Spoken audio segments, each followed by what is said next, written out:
My name is Genius, and welcome to Spelkollektivet. I'm the proud owner and majority shareholder. I'm here today to give you a lovely tour of this fine establishment.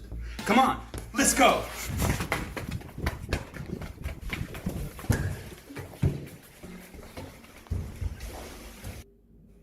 This is the North Wing, one of 3 residential areas here. Let's take a look inside one of the rooms. You're supposed to unlock the door. Isn't not unlocked? I'm sorry. Saying sorry isn't gonna unlock the f***. Let's take a look inside one of the rooms. It's a bit bland at the moment, but there's plenty of space to make it your own. And would you look at all these rooms? Laundry.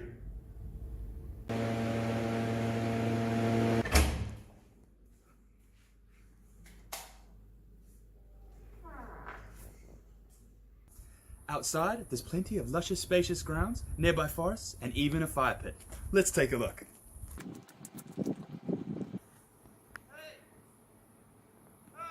That's great, but come on back. There's more house to see.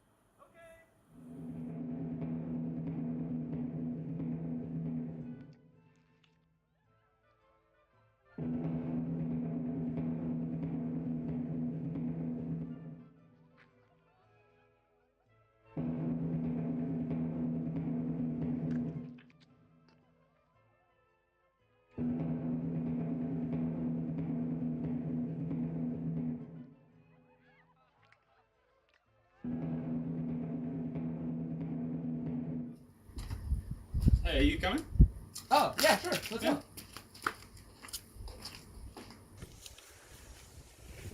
Did I mention?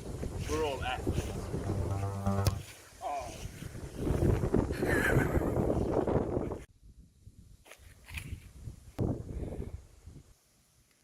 These balls. I forgot about that.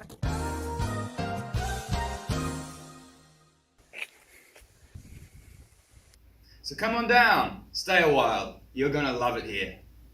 My name is Binkleton, signing out.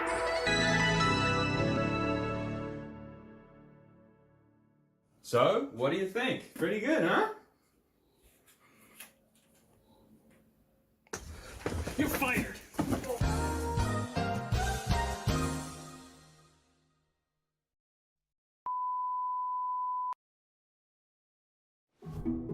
Welcome to Spelkollektivet, a co-working and co-living space for game developers around the world. Our aim is to provide an affordable space to eat, sleep, work, and build connections with other game devs from different backgrounds and experiences. Most residents here work in one of the dedicated co-working spaces. We have the loud office for those looking for a more social working environment, and the quiet offices for a more distraction-free environment. All areas come equipped with high-speed internet, desks, and office chairs, with the added bonus of being around other passionate people while they work on their own projects. And if you prefer, there's plenty of space in your own private bedroom. To help foster a collaborative community, we host a weekly stream, the Spelkollektivet Game Developers Conference, an opportunity to showcase what you've been working on and gain valuable feedback on your projects from developers just like yourself. Even though you might work alone, we're still a big team that always has each other's backs. But let's all remember to take some time to relax, have fun, and enjoy yourself. Spelkollektivet encourages a healthy balance of work and play with a number of dedicated spaces for games, board games, movies, and outside activities to participate with your fellow game devs. Speaking of game devs, let's talk to some.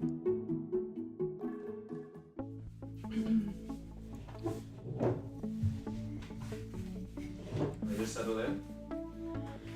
All right. Hi. Hello. Hello. Hello. Yeah, hi, I'm Matej Jan. Hello, I'm Marijke. I am Megan McCurdy. I'm Adam. I'm Anneke. I'm Michal. I'm Jovi. I am Belinda. I am Fio. I'm a composer from New Zealand. I'm from Germany and I am a solo game developer. I'm from the Philippines and I'm an artist that works in the game industry. I am an indie game developer. I'm helping her with her stuff. Also, I help in the house. I'm from Czech Republic and I'm the developer of Lords and Villains. I'm from Germany and I'm an art director / UI UX designer for Hotel Magnate. I come from Slovenia and I am a pixel artist and game developer. I came here to focus on the development of my game and have more free time and be around the community of indie game developers to get some support from my peers. I was already working alone on my projects, and I just wanted to be part of a community and be part of a group of people that have similar interests. I felt a little bit stagnant back at home. I wasn't getting anywhere or meeting a lot of people in the industry, so I just took the plunge. We both thought about, hey, let's make a trip just where we can do programming. At this time we didn't know that Spelkollektivet existed, and it was a really nice coincidence that we found this place and could just work on software. I wanted to experience what life was like living abroad. The idea of living together with other passionate game developers was really interesting to me. I miss how my life was working from an office when I had a normal game development job, but I still want to work on my game, and so being here is the best of both worlds. I can work on my game and be in an office with other game developers, and it's even better because we also live together, and it's really nice to have like-minded people around you. I came here because a friend of mine, Annika, she went here before and she told me about this place and was like, "You're sure this is real? Are they not selling you organs or something?" Like, no, it's real. It's really awesome. And then I decided, damn, I'm gonna come here. It's gonna be fucking awesome. And it is. One of the most surprising to me was how good the food is. And it has great variety, so we have normal and vegetarian options. And I actually became vegetarian while being here because I was thinking about it already before, but I'm too lazy to prepare it, and here somebody does it for you, and it's... The community is amazing. Here are so many people with totally different experiences, and you can learn from every single one of them something special. The people, I think. I wasn't expecting to make so many great friendships here, and along with working with those friends, it's been really cool. I like a lot of things, and it's very hard for me to pick one that would stand out the most.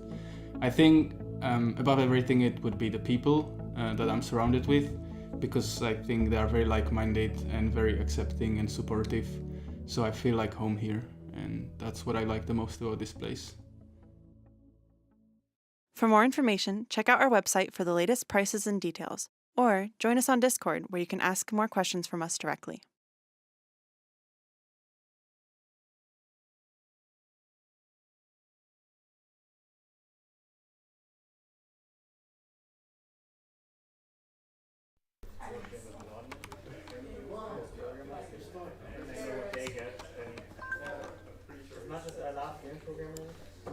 We have to do 8 hours a day for someone else's dream. You don't have that much passion about it. This is something I should have worked in a project with. I can make a project and know. This is so honest. I love it. Yep. He has a very distinctive. Oh yeah, for sure. Aesthetic. Yeah, he's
All right, hello, welcome to SGDC. Woo!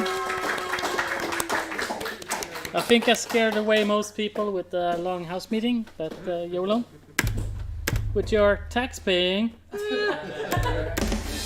Jean-Claude James. Show your junk. Woo. All right, we only have introductions and unintroductions today. So let's start with the first introduction with Jonathan.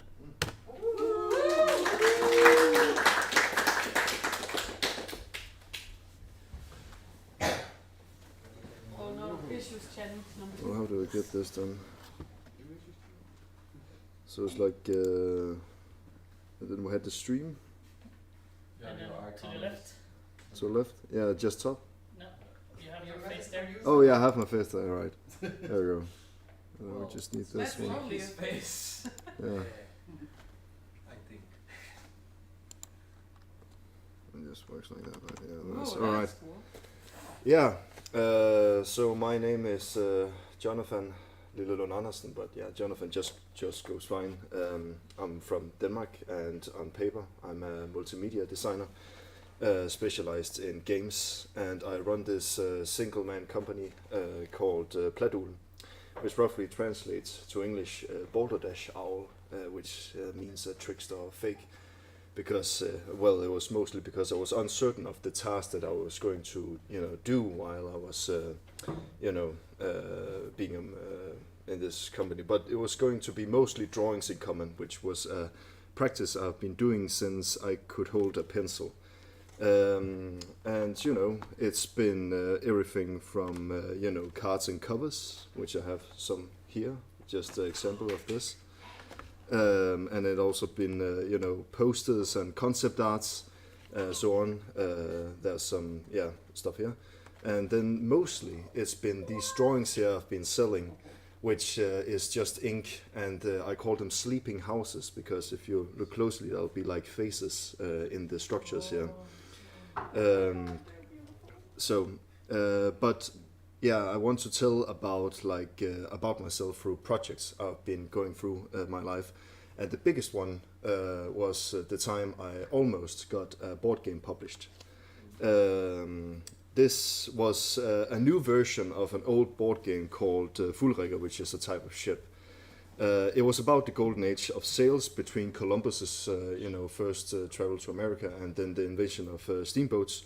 And what you did was managing a company, and then you sailed your boats around, and then you sold trade wares and so on to around the world. It was owned, the IP, by a company called Koei, which the logo is right there. But after it went bankrupt and reopening again, the IP went kind of lost, and then and currently they are bankrupt once again, because the toy industry is on life support because children only need an iPad nowadays. Then I kind of just took the IP and then just renamed it the Seafarers Company, and it went fine. I got in touch with Cool Shop, who were interested. The only call was the budget, and there's some stuff here where it's like Seafarers Company. And then, under the developments, I contacted another board game designer named Jakob Jakskov, who's the board game designer for, Fog of Love, another famous board game. And I asked him for advice, and he told me to post the whole thing on Facebook, where there was a little group for board game designers there. And so I did. However, things went south from there, because one of the 8 trade wares that you have in the games was slaves. And there was 10 people in there who were all friends with each other on Facebook, who didn't really agree with my stuff here, and they didn't like that at all. And one of the more egregious comments I got was like, well, isn't it true what I'm saying when I try to make a point? And one of the guys said, well, do you think the truth sells? And so I got hauled by these 10 people in the comment section, and the company Cool Shop got notified, and then they cancelled my partnership. But through that process, I got in touch with a university, a professional high school, which is like, what do you call that in English, vocational school or something. Anyway, it teaches teachers anyway, and one of the teachers, who was a history teacher, got interested in the game, and he wanted to like see if you could like teach history through the board game. And then I tried to make the board game as historically accurate as possible, which have led me to doing a lot of historic reading, which I do in my spare time. You have a bunch of the books that I have here. All of them I have read. Currently, I'm reading The Industrial Revolution in World History by Peter N. Steems. And yeah, that's what I do in my spare time to like do justice for the board game, and it can be used to education. I also considered like making it digital, like Jackbox, where you can like have WebSockets and then join it like that. But then, since I became interested in educational games, which is called Serious Games, and that led me to this company called Ahoot Media, which makes these kind of games exactly like the serious game education games. And I worked on a project called Jack the Riddler, which was English teaching game where you had this, and it's like the Jack the Ripper, but just the Jack the Riddler, because he's making riddles, and you have to go around London trying to solve riddles and crime scenes and so on. And I made a bulk work of the drawings, as you can see here, to that game.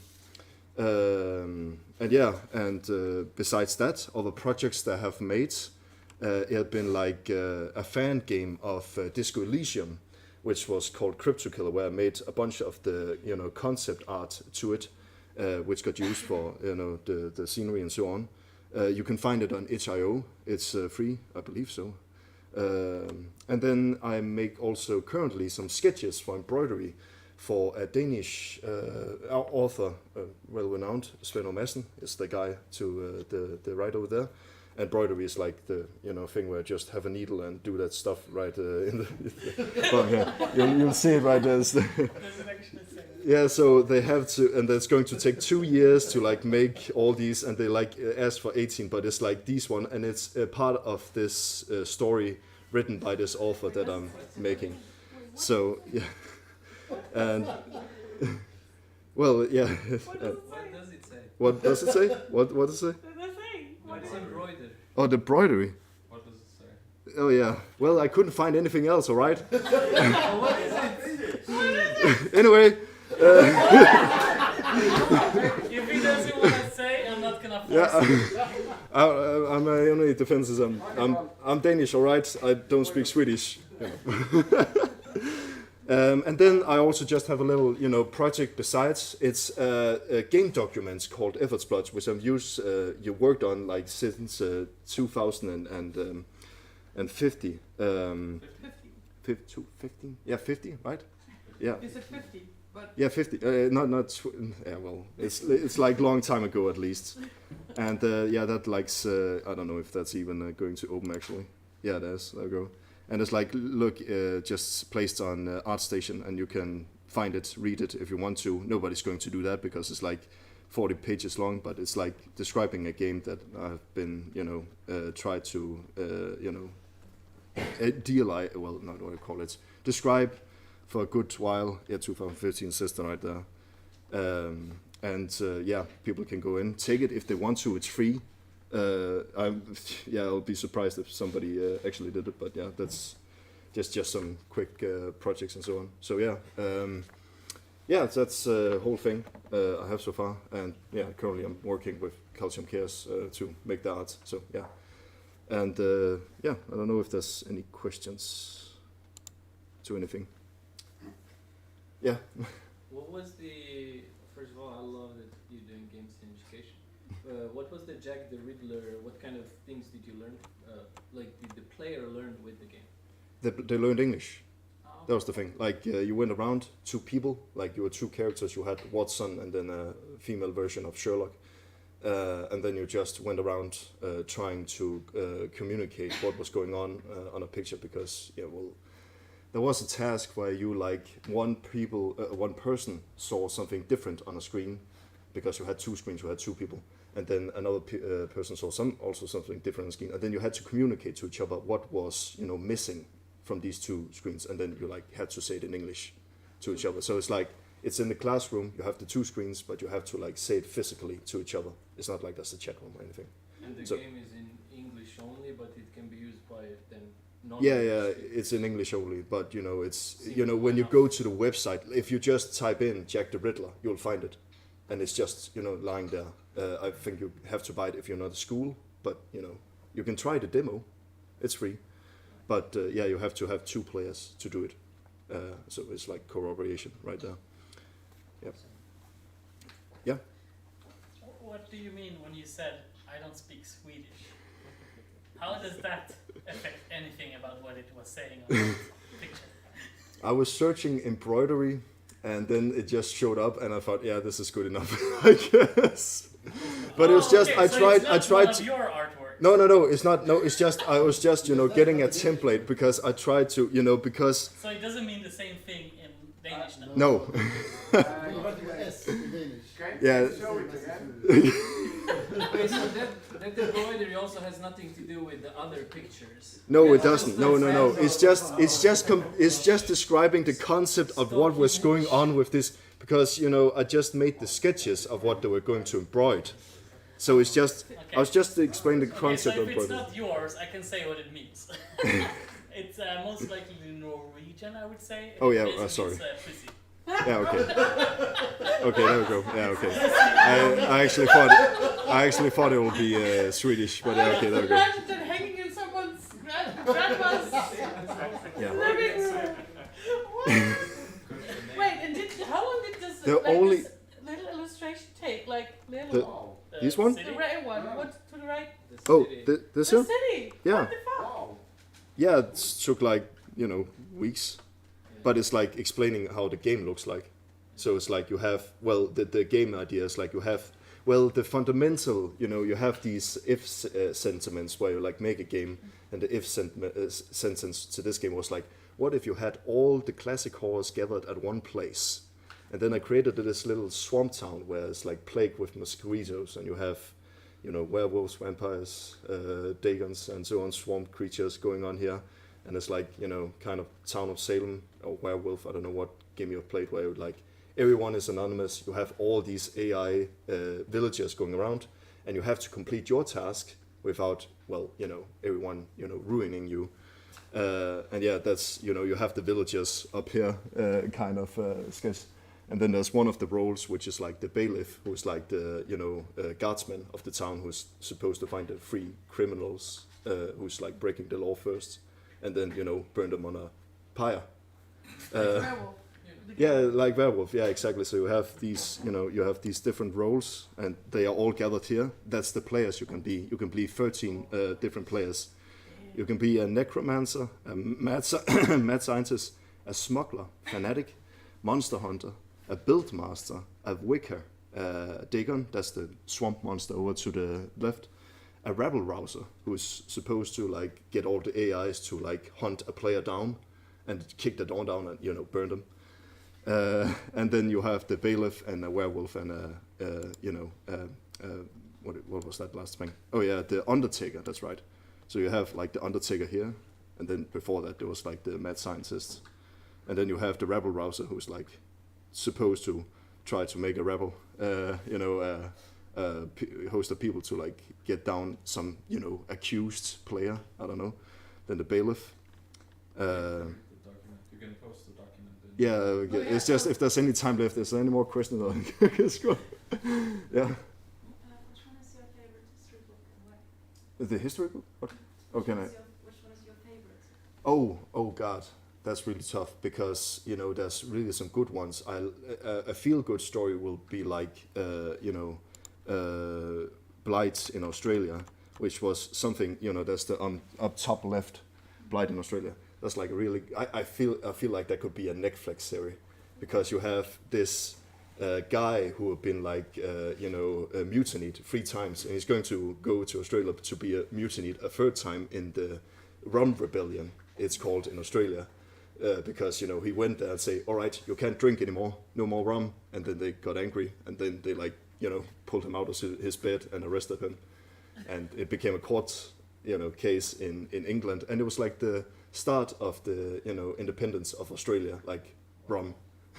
and you know, you have these delightful characters. You have advocate, royalty, who's named Atkins, and he have no idea how law works, and somehow he's like the chief advocate in Australia, who's like the one who's supposed to represent the law, and he doesn't know anything about the law, and is like, how did he get in office? And he's like a real person who existed, and he's so mad when he doesn't get his way. And then all the characters in it who is just, I feel like it could be like a one season Netflix series with that one.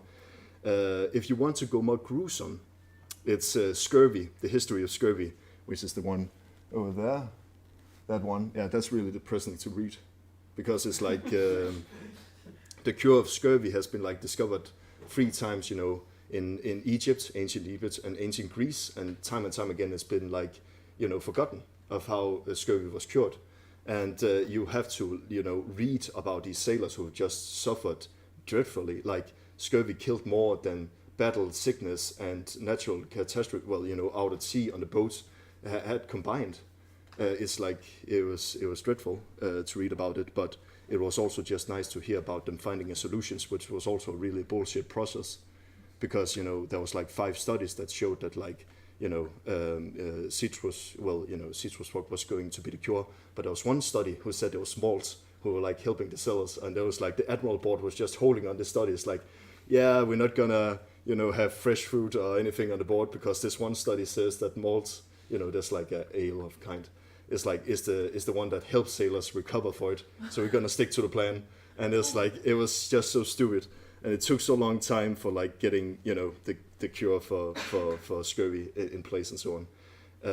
If you want to read something really interesting, it'll also be like Tambora, which is a name of a volcano, and the year without summer, because that describes really the fundamental, a cornerstone of European history. Like just the exodus to America and also to Russia, and and all kinds of riots, the Beggars' Army, the Hip Hip riots, the woman clothed in the sun, which was like a Jesus figure that just appeared and then disappeared again, and nobody heard, and I haven't heard about it. Like and it was there's a lot of stuff in the Tambora book which I have never heard about, which was really interesting. You had your hand up too, or was just? Oh, no. Okay, right, yeah. I don't know if there's any more questions. Yeah. All right, thank you. Yeah.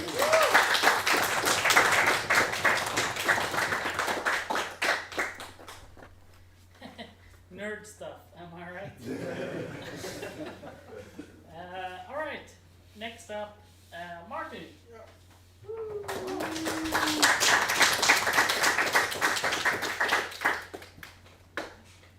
Hey folks. Hey. It's me again. I'm doing this for the 3rd time, but some of you don't know me, so I'm doing it again. You can see there's been presentations here before. This is always the same presentation. It's slightly updated, but yeah, I didn't have a lot of time, and I'm lazy. Maybe that's the first thing you need to know about me. Sometimes I'm way too lazy, and sometimes I work way too much. But we'll get back to that. Hello, I'm Martin. All my games are released under the label Sharkbomb Studios, which by this point is over 10 years old. I do these things. I make game design, I do UI UX design, and I have, weirdly enough, an architecture degree, and I'm painting all of this. I also do programming and a little bit of art and a little bit of sound, but this is sort of the core of me. If anybody asks me what I identify as, it's game and UI UX design. The architecture degree has been so long, I've never really worked as an architect. I did like 6 months of internship, and then that was it. I was happy to leave it behind, because it's a lot of bullshit. I've been making games since 2000. I started making mods for like first-person shooters in like the early 2000s, and I started doing games professionally since 2008. With these numbers, you can probably estimate that I'm old. I don't think I'm the oldest in the room, but I'm probably close.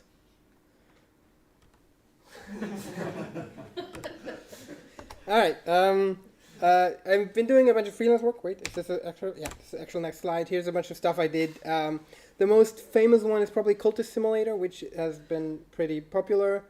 I did the UI concept for that. I was very lucky to get that job, which was just a random tweet.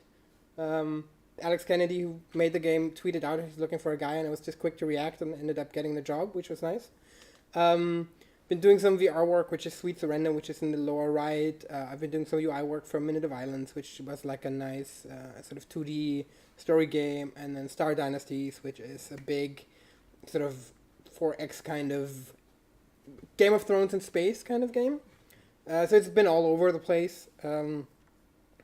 I've also made my own games, indie work. This is the big one I made. I finished 2019. Actually, when I first came to Spelkollektivet, which was May and June of 2019, my plan was to have released the game, go to Spelkollektivet, and do sort of relax and do like little updates and stuff. Things got pushed back, so I ended up releasing after Spelkollektivet. So I came here and overhauled the entire equipment system in the time I was here, which was good, but also probably not the cleverest idea. But that in some way Spelkollektivet is in there because I thought, hey, there's so many people who I can talk to and just get feedback from really quickly, that I decided to go ahead, made a branch, overhauled the system, and showed it to a bunch of people, play tested it a bunch, and felt comfortable enough to sort of merge it and go forward with it. And that like 1.5 months before release. But it turned out fine, except for my creative crisis. Because I was working on Nova Profit for a whopping 5 years. How it is sometimes with projects, especially if you do them all by yourself, things take longer, and then you think the game's not really good enough, so you take a break and you come back and you start everything over and you do prototyping again. And then suddenly 5 years are gone and the game's out and you're like, fuck, do I still want to make games? Shit, I still need to do porting and updates for like a year. So I drained myself even more. And after that was sort of done, I was like, I'm not sure if I want to make games again. And it took me a while to sort of find my way back to my creativity. When we're talking about book recommendations, if anybody wants to, look closer at their approach to creativity, I can only recommend the book The Artist's Way, which is really useful and it helped me sort of get back on track. There's a big, if there's one thing you take away, there's a technique called the morning pages, which is every morning you get up, and some of you have heard me talk about this before multiple times. You get up in the morning and you write 3 pages of text.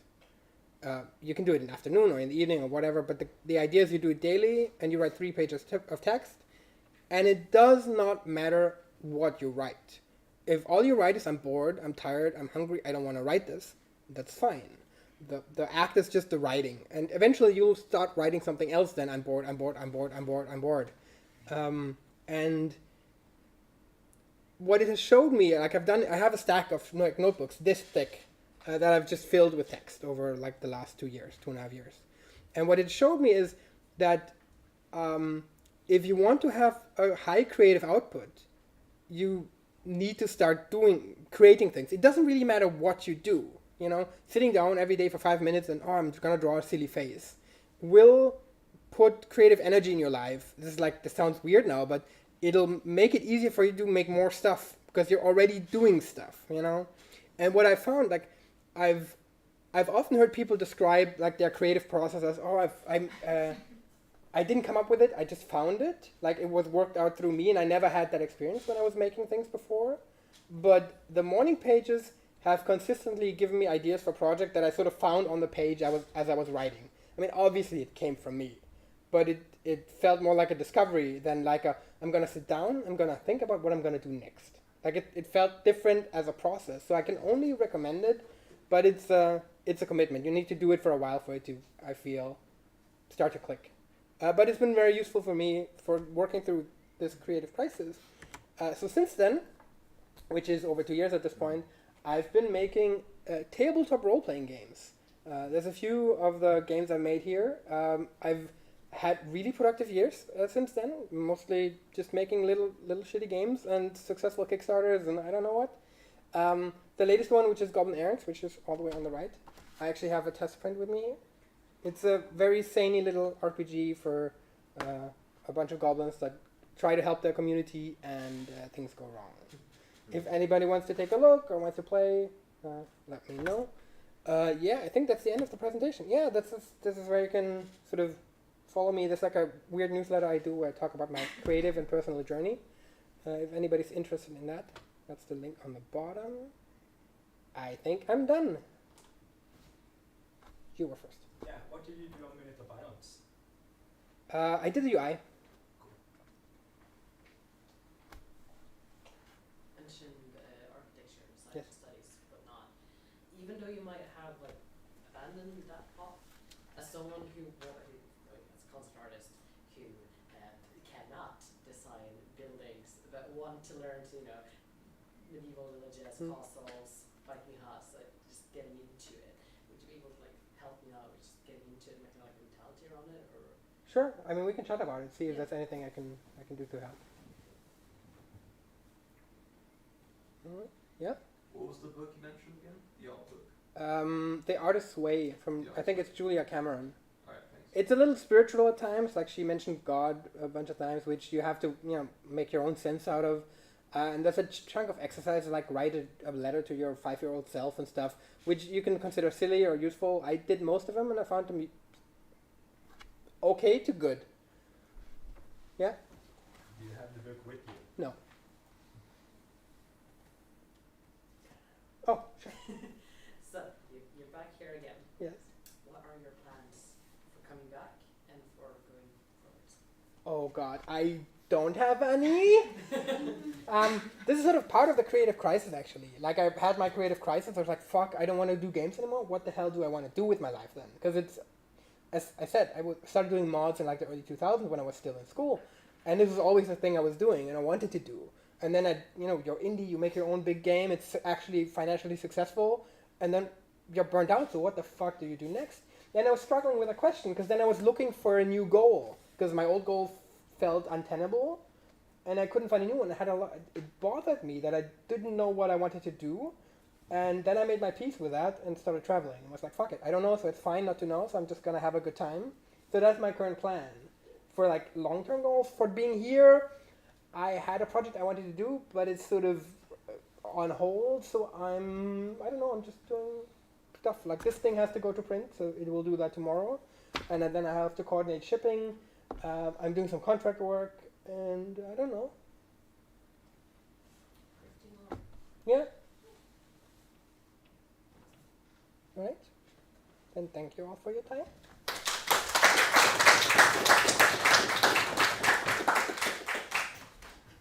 Are you as sick as me of introductions?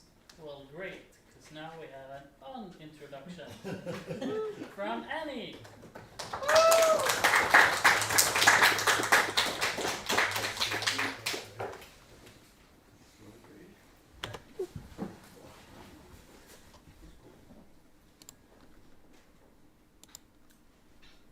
Hello everyone, I'm Annie, and I do want to show what I've worked on this week and the last 2 weeks or so. I made a teaser trailer for my game, and this is the first version of it. Yeah, so I'll just gonna show it, I guess.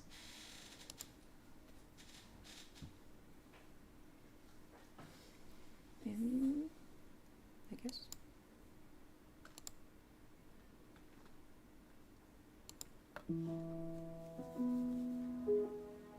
I have always found us humans to be so fascinating.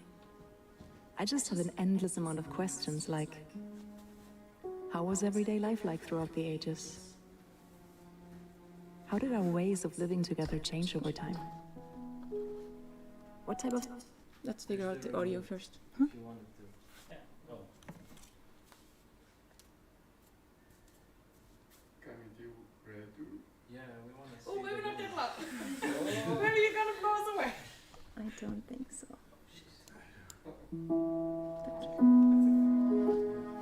I have always found us humans to be so fascinating. I just have an endless amount of questions like, how was everyday life like throughout the ages? How did our ways of living together change over time? What type of stories did they tell each other? But most of all, what is my part in the story?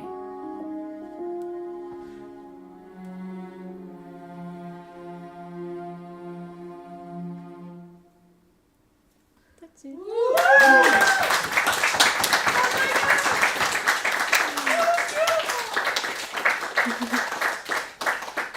Thank you. Yeah. Oh, glad you liked it. Yeah, like I said, it's version 1. I still want to make the music better and the footage better. Like the actual footage that I chose. Yeah. I also, this is my last SGDC because Victor and I are gonna move, and I didn't prepare much to say, but I did prepare cookies. So yeah, if you wanna hang out later and have some cookies and maybe video games, that would be cool. Yeah. Yes. So, even if you're not gonna do the SGDC anymore, what are your plans for your move? Like, what are the exciting things coming up? Yeah, we are going to move close to Gothenburg, and yeah, it's gonna be a lot of new things. That's exciting, and I'm still gonna work on my game. Just learning Swedish properly, I guess, because yeah, I think that's easier when you're living in Sweden and not in Spelkollektivet. And yeah, a lot of things. Also, we have a guest room, so anyone can visit if you want to. You are all very welcome to. Yeah. Thank you very much.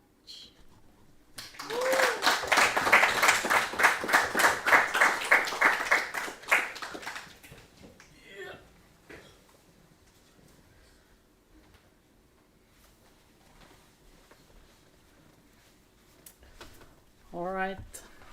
Thank you for coming to today's SGDC. It was nice meeting you all. Bye, Frank.